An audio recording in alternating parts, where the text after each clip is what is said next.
Hey, what's up guys? Doug here, back with another video on the DTF Motorsports YouTube channel. We're back with some more 6.7 content. Got a 2022 F250 Platinum. We're gonna be doing a lot of work to this truck. So there's gonna be quite a few videos on this one. I'll break them all up into individual videos, but we're gonna be doing S&S DCR pump, CCV reroute, a pusher piping kit, S&B cold side pipe. We're supposed to be doing our S&B cold air intake, but they're nationally backordered right now, so we don't have it yet. And then we're going to be doing AMSOIL oil filter bypass, both billet fleece fuel filter kits, and a S&B tank. So lots of work to this thing. So like I said, I'm gonna split these off in individual videos. But yeah, just want to do a quick intro and show you the truck real quick. So this is my favorite part right here. Check this out. FJB edition. That's what I'm talking about. Yeah, so really clean truck, super low miles. So my favorite, I like working on clean stuff. So let's jump into it. All right, guys. So like I said, this is a multiple series part on this truck. So now we're going to go over doing the cold side pipe. This is probably the most common failure on 6.7 Powerstrokes. I know a lot of people would say it's CP4, but the CP4s don't fail as often as people think. Cold side pipes, pretty much every truck has had one rip or break, especially if you start throwing more power at them, or if you tow really heavy a lot, they definitely will crack or rip, depending on what style you have. So I already had this truck apart, so some of the stuff's already kind of taken apart, but I did put it most way back together so I can show you guys what it looked like factory, and then we'll go through the steps of taking it off and installing a new S&B upgraded cold side pipe. So let's jump into it. All right, so like I said, this has been a multiple video series on this truck. Just a DCR, the pusher intake piping, fleece filters, CCV reroute. We're waiting on S&B intake is back ordered, so but I did put the factory cold side pipe in so you guys can see what it looks like.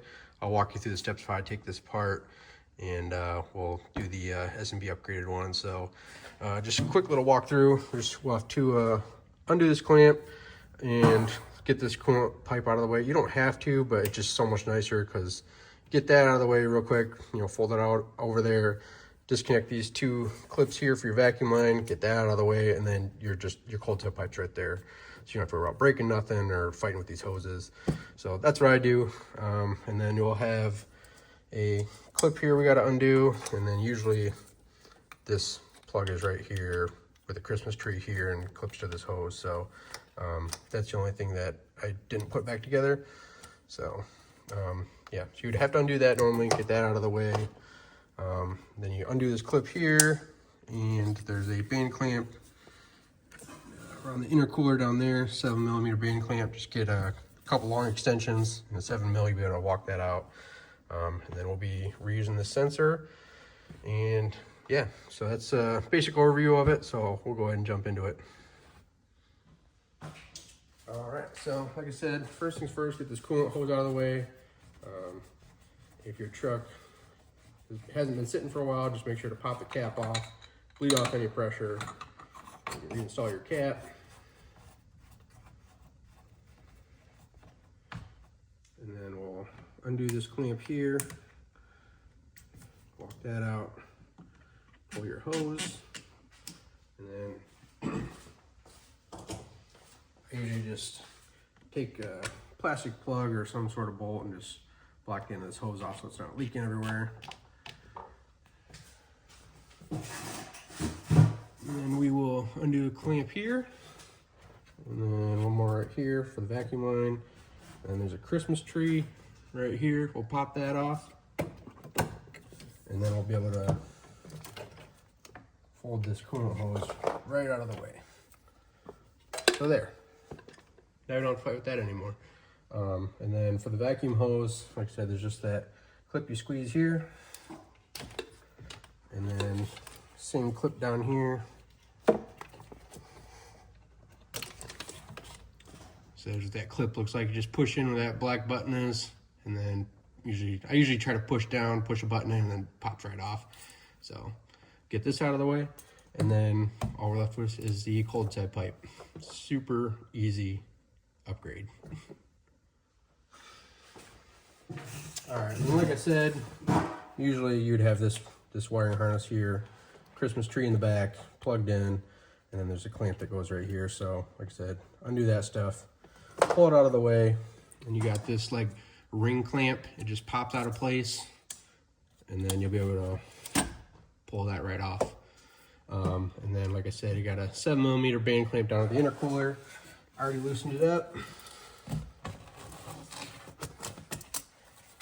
So you can see there, just a regular band clamp, 7mm socket, walk that out, and this will pour it off the intercooler. All right, so over at the bench, we have this new S&B cold side pipe. This is a super nice cold side pipe. And this is a factory compliant one that retains the throttle valve. So just make sure you pay attention to what you're ordering. If your truck's factory still has a throttle valve on it, you need to have this factory style ring clamp on here. There are different ones. If you get rid of the throttle valve, then you can do a different style of cold side pipe, but just make sure to keep that in mind when you're ordering one. So for clarification, this is the throttle valve I'm referring to. Some of these cold side pipes, if you remove this, it'll bolt right to this, then the throttle valve will be gone. But you can't get rid of this if your truck's not deleted. If you unplug this and get rid of it, your truck's gonna throw a check engine light. So if your truck's factory or you've got to stay emissions compliant, you still have this, just make sure you order the right one that is made to clip onto the throttle valve. So just wanted to clear that up. All right, so going over a couple of the pieces here. So we have two of these band clamps. There's a smaller one and a larger one over there. The smaller one is going to go on the bottom part, and you're going to want it to face about like that. That way you can get some longer extensions and a socket down to it and reach from the top to tighten that onto the intercooler. And then obviously this one's going to go on the larger end, and you're going to want it to face, now this is tight on here. All right, so you're going to kind of want it to face like that. That way you can reach underneath like where the power steering pump is to tighten that up. And that's going to slip onto this side here. We're going to remove the sensor from the stock pipe to go in here, and the factory like ring style clamp here we're going to snap back into place. Also, this comes with an O-ring, so we're going to want to put some oil in this, and it says to like stretch it out in your hand as you oil it. I don't know why you have to do that, but that is going to get installed into here. There's a groove for it to sit into, so we'll go ahead and get this oil up and installed, and then I'll show you how to remove the sensor from the factory one and switch over into this one. All right, so now for removing this factory sensor. So kind of hard to see, but right here there's a clip. It's hard to tell from this angle. You can kind of see there's like a ridge right here. So you have to get, I usually use picks, but you get a pick underneath that, lift it up just enough so you can clear that ridge, and then you're gonna rotate this counterclockwise. So I'll get the pick under there real quick and show you guys a shot of it. All right, so you can see there, I have the pick underneath it, and you don't want to pry up too hard because you don't want to break that sensor, because you do need it to be retained. So like I said, just put a little pressure on it so it clears that little ridge there, and then we'll be able to rotate it counterclockwise and it'll pop out. So all right, so now you can kind of see that ridge down in there better. I got past it, rotate it, and then pop it out. So, and then, so you're done with the factory cold side pipe. And you take it into your new one, and there's a ridge built into this one too. You can see it there. So we'll put this in, push it all the way down, and rotate it until it snaps over that, and that's all there is to it. So, sorry, we are not done with this. We do need to take this ring off. All right, now we're done with the factory pipe.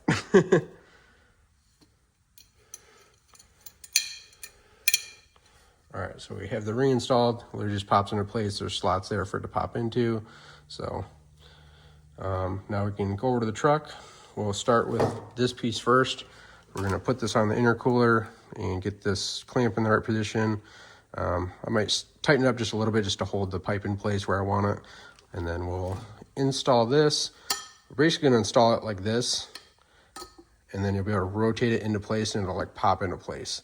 So it's gonna be hard to show you that on the truck, but it does show that in the instructions. So if you read the instructions, it does show pictures of what they mean. So let's move over to the truck. All right, so we have our silicone piece in place here.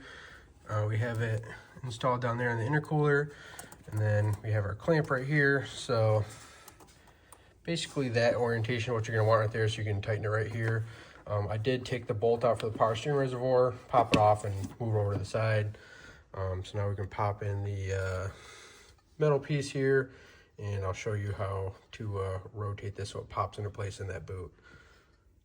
All right, so you're gonna wanna install it basically like this so the curve faces up. So just push it onto here, and that ring will snap into place. All right, so now it's locked into place here. And let me see if I can get a little better view of this here for you guys. All right, so you're gonna wanna rotate it towards your coolant pipe. I got a couple rags over here because coolant will shoot out of this little nozzle here. So put a rag around that to try to catch any coolant. When you push on this radiator pipe, it's gonna wanna push coolant out of that. So as you rotate it,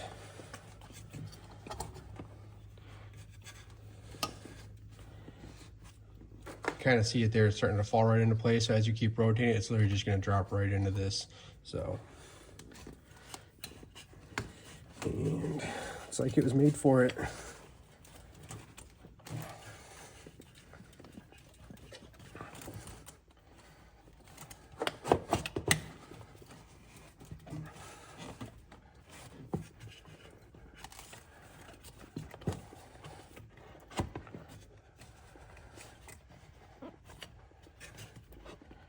So that worked beautifully. So now we're going to want to tighten up that clamp down here. Sorry, I didn't realize I'd catch you guys out of view here.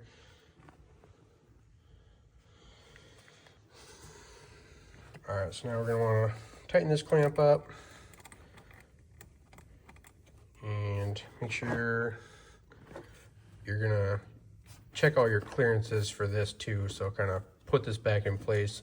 Make sure this ain't gonna be rubbing on the tank, and then make sure your pipe ain't gonna be rubbing on the tank. Just kind of make sure you're not rubbing anywhere. And then after that, we'll put the reservoir back in place permanently, tighten the clamp all the way down at the intercooler, and plug our sensor back in. And then that's gonna wrap up that install. So let me jump into it. All right, so we have our band clamps tightened up. You can see we got clearance here. We're not hitting anything with that. We got clearance between the reservoir. We got our bolt back in for the reservoir. And then for this one down here, let's see if I can get a light down here. It's not wanting to focus.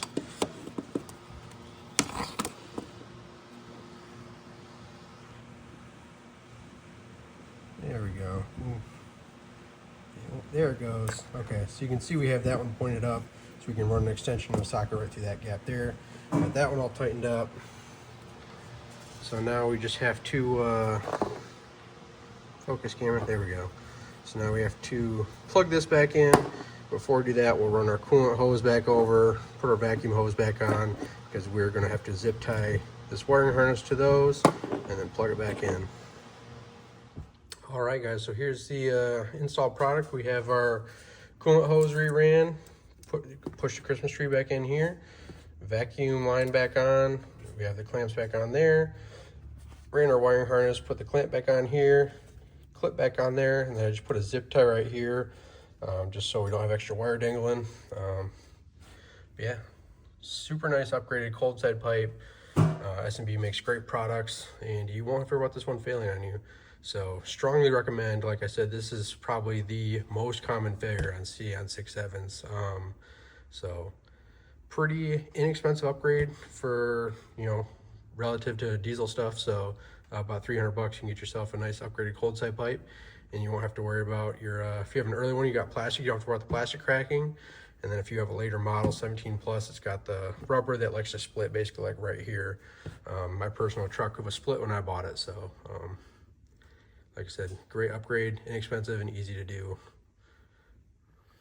All right guys, thanks for tuning in for that quick video on doing the cold side pipe. It's something I recommend to a lot of people when I work on the trucks. A lot of people ask about it. I never had videos about it just because it's such a simple install. I never even thought about doing a video on it because kind of like this truck, I usually do it when I'm doing 10 or 15 other things to the truck. So I never took the time to do just a video on that. So like I said, easy upgrade, inexpensive. It is a very common failure. And when it does pop, on the 17 pluses, it's not as bad because they more so rip. They don't break like the early plastic ones. So usually on those ones, they'll rip and you won't notice it right away. You might slowly start to notice some power loss, but the truck still usually drives kind of okay-ish. On the early ones with the plastic ones, those things just crack, explode, and you have no boost. I have seen people use Pringles cans and duct tape to get themselves like to limp the truck off the highway. So just a tip, if you do have that happen to you, go get some Pringles and some duct tape or upgrade it ahead of time. You don't have to worry about it. So yeah, thanks again for tuning in, guys. You know what to do. Like, comment, subscribe. Thanks for watching.